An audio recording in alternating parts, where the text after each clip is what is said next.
PCIT, or Parent-Child Interaction Therapy, is an intervention in which we are working with kids as well as their caregivers, and caregiver can be a relative, a foster parent, or their parent, and we are working to help impact behaviors and outbursts in a way that decreases the way it's impacting the parent's ability to parent their children.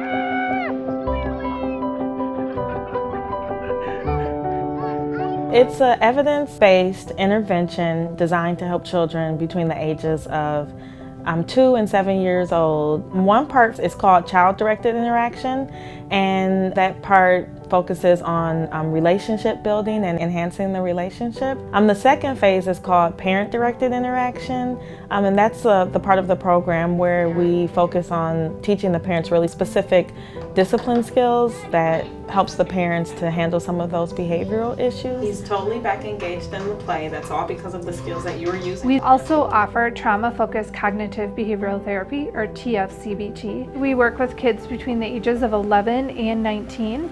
And in this intervention, what we're doing, again, is working with the parent and caregiver as well as that youth and adolescent, and really helping them understand how the trauma has impacted their development and functioning, and giving them the tools to learn to cope with their trauma.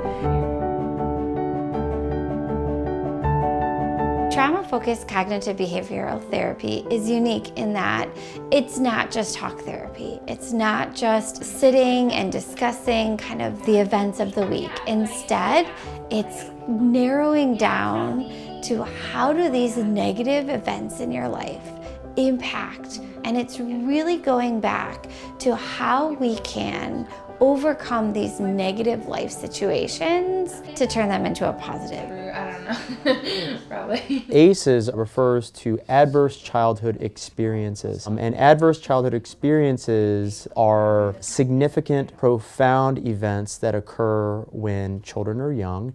And most often it refers to 10 different types of events. 5 different forms of child abuse and neglect, and 5 different forms of household dysfunction. They found that they could explain a great degree of variation in people's health outcomes. And we're talking about things like cancer, heart disease, stroke, chronic obstructive pulmonary disorder. These 10 experiences are very prevalent, meaning they're very common in society, and they're very consequential. One of the primary activities at the Institute for Child and Family Well-Being is to translate evidence-based programs, adapt those interventions and practices for public service settings like the child welfare system, and then we test them. We test their effectiveness within those systems.